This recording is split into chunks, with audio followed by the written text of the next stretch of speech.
All right, so of all the good whiskeys there are out there, we're going to give you a list of the ones that aren't that good.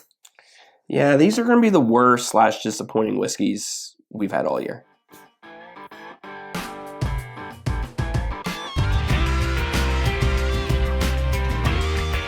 Welcome back to another edition of Bourbon Kingdom. I'm David. And I'm Zach. And today we are going to talk about terrible whiskeys.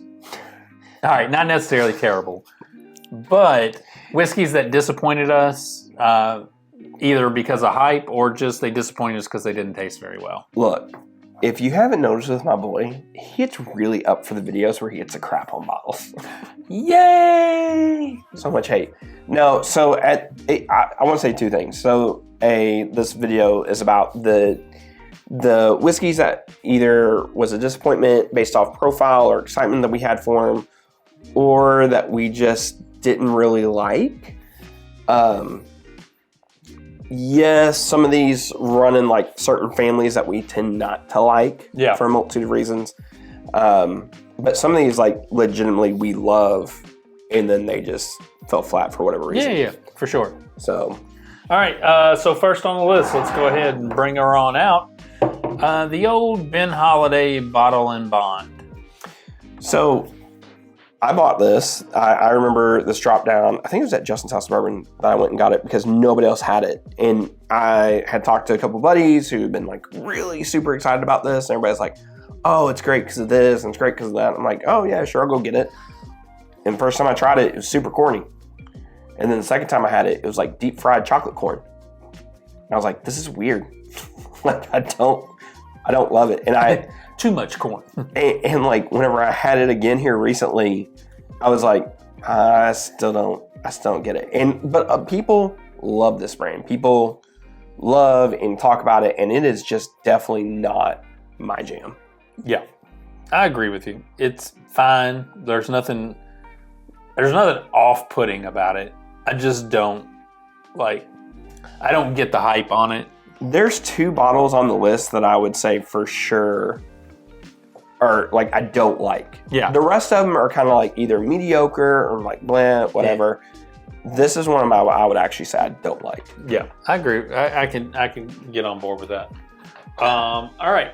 Next on the list is... You just went after the 2 heavy hitters I don't like. I wanted to get them out of the way for you.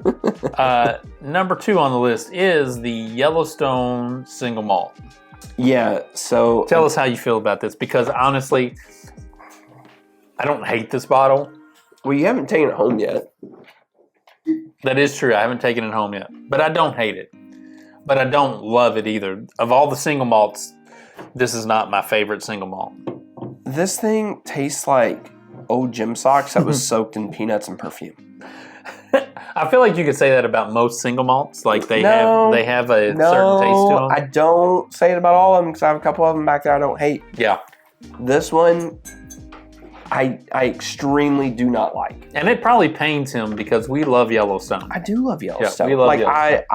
I really am a huge fan of them. Yeah. Dave and I have a lot of history. That was how we bonded over whiskey. It really is. Was sharing some 93 proof Yellowstone 93. Yeah. You know, but with that being said, I've been told by somebody who drinks a lot of single malts, this was literally designed to be more of like an American version single malt, like a little bit more sweet and stuff like that. And whatever it's designed to be, it's not for my enjoyment. It did not make him enjoy it. So that is what it is. All right, man, there's so many big hitters over here. There's a lot. Okay, and here's the other part too. This is the crazy thing is there are a lot of... Whenever we always get comments been like, oh, you guys just love reviewing allocation. Yes, but at the same time, we also like to be critical of it too, because we're about to be critical of a lot of big bottles. We're about to be real critical of a lot of allocation. So I'm just gonna go. Why not? Let's do it. God, that one really hurts. The Jack Daniel's Twice Barreled Rye. This is the 2023 release, right? Yeah. Yeah, the 2023 release, which we reviewed, and we both were like, "It's fine. It's good." I really liked it whenever I first had it. But the more we have gone to this, the more it has... It's turned. It has turned. It, like, and it's not. No, it doesn't even smell like a Yeah. rye anymore. Like it blows me away. Yeah. You know what it smells like? It smells like overproof Jim Beam. Yeah, listen, I'm not going to disagree with you. It blows me away how much this has changed over a short period of time, and how much I have really just disliked this. This might be, for me, one of the worst bottles in this shape that there is. Second worst one for me. I know which one the worst one is for you. It's the twice barreled single malt, which I actually love, and a lot of people love it. So we're going to hold to that. Maybe four. 7 of us love it a lot. But this one is just off-putting after it opened up, and it just didn't. It was not enjoyable. No, and like honestly, the nose I thought was really great.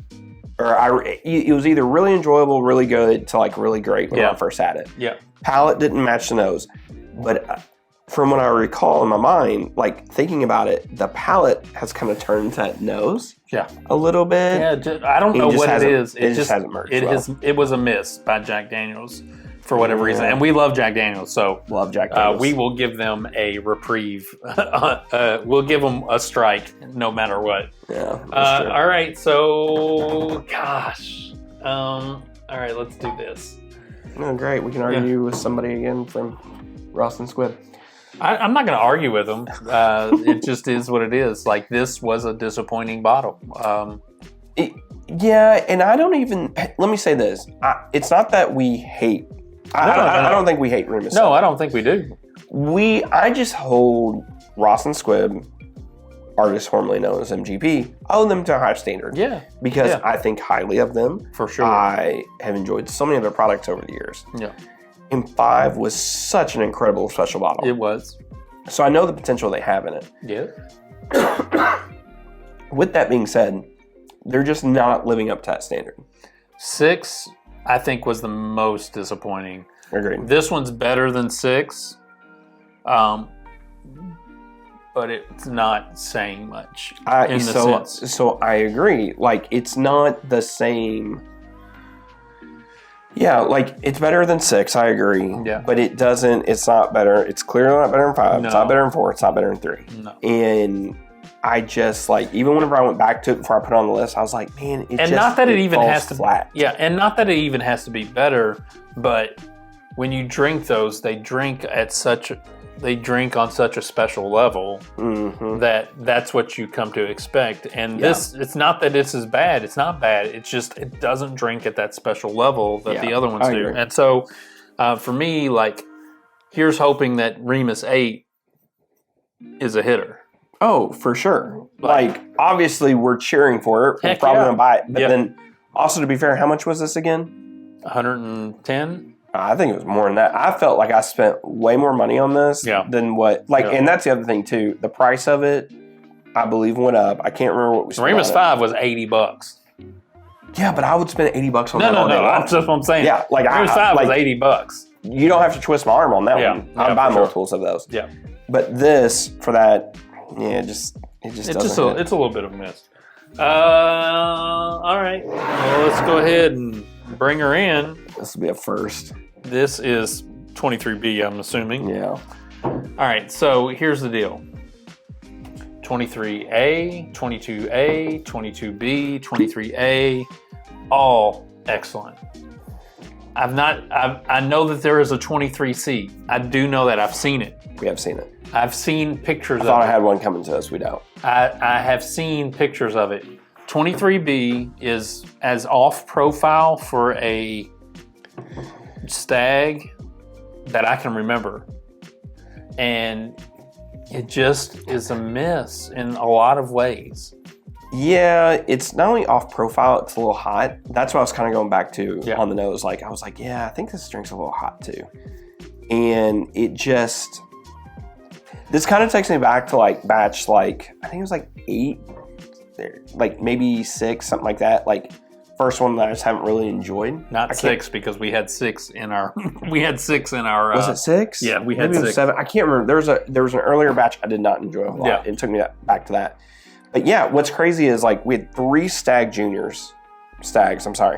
that were incredible this year. Yeah. Like legitimately like some of the best ones we've had. 22A and B, 22A, 23A were phenomenal. Awesome. Yeah. And then this one comes out of nowhere, and not only is this one not meeting that standard, it's actually like, in my opinion, just not good. Yeah. Like it's actually like legitimately probably out of all the other ones on here, this is probably 4th on the list of ones I dislike, which is crazy. Yeah. And we love Stag. I love Stag. Yeah, we love Stag.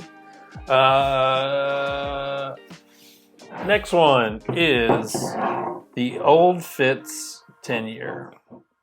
Turn it in the right way. Here's what I'm going to say positive about it. Always. The decanter. Beautiful. Always. They knock it out of the park with this bottle. The liquid inside always leaves me wanting, with the exception of the 17. Was it 17 year? 17 was, I enjoyed 17, and then 19 last year. Not last year's 19 was good. I think 17 was better than 19. Yeah, I do too. I think 17 was better. But other than that, like the best thing that this has going for it is the bottle. Yeah.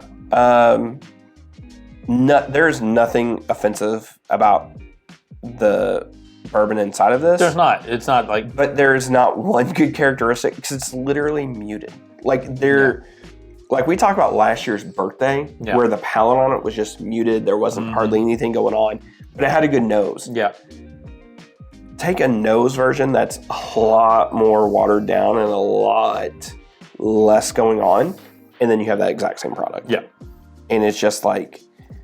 and this was kind of the icing on the cake whenever I went to an event this year and I got this. And I was just like, yeah, it kind of blows. Yeah. This is what it is. Yep. Next one is Heaven Hill Heritage Series 20-year Mellow Corn. I think of all the bottles that we have talked about or we will talk about, I don't want to say it's the most disappointing. No. I think it was... We had the lowest expectations for this. We did have the lowest expectations for this, and so in that sense, it did not disappoint. True. It just was a miss on all realms other than the packaging. As again, Heaven Hill knows how to package a bottle of bourbon. So going back really quick, here would be my thing why I wanted to add this to the list. Heaven Hill 17 finished second for us last year. Yeah. Incredible bottle. It's really probably my first. It's amazing. Yeah. So whenever you fall on that line and you're the next release for it, in my opinion, you get held to a standard. Yeah. It's no different than if you were a WLW, GTS, like you get held to that standard. I agree. I don't even think this is that bad. No. But at the end of the day, it is a corn whiskey. There's characteristics of it. It just doesn't really hit like how one would hope. Here's the truth. The Heaven Hill 17 came in this pretty packaging and backed it up with just a phenomenal bottle. This has the same packaging. The bottle just misses in so many ways. And so here's hoping in 2024 that whatever they do in this Heritage Series jumps back to the 17-year in a good way. True. Well, aren't they doing like an 18-year, 120 proof? I don't know. Let's see. I think so. And then last but not least, it's never the least, is you all know our love-hate relationship with Old Forester Birthday Bourbon. Arguably one of the most sought-after bourbons. I mean, honestly speaking. Well, you're actually correct because the guy who's going to help us get the 23C Stag, he thought his liquor store was going to offer him that, and instead they offered him a birthday bourbon instead. So he's like, "Hey, sorry, bro, but I got to offer it." I said, "No, you're all good. Yeah, I totally understand. I'm not knocking it. I totally get it." And these are sought after for a good reason. They can be really good. They can be phenomenal. They can be phenomenal. And 2021 2021 was a phenomenal year. was 19, phenomenal year. Yep. 18, really good year. Yeah. The last 2 years have been, I'm not going to say subpar. They just didn't. Last year was subpar. This year, it's fine. And I don't hate this bottle at all. But again, you're spending $200 on something $250. that is okay. Yeah, I mean, I agree. Like you take away like the specialty of like it being like a birth year bottle or whatever it would be, right? Yeah. It's $250. I love the brand Old Forester. I ride and die for it. Yeah. And it just, even though they don't ride and die for you. With all that being said,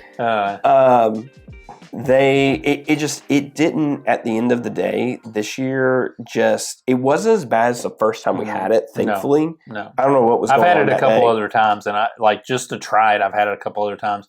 And I won't say enjoy it, but I don't hate it. Yeah, I don't hate it like the first time I had it. Yeah. But it's still not, it just doesn't hit that standard. I wish it did. Yeah, I wish it did too. All right, well, that's our list. Tell us what's been disappointing for you this year. Tell us all that good stuff. Hit the like, subscribe, turn on notifications, and until next time. We'll see you. We'll see you.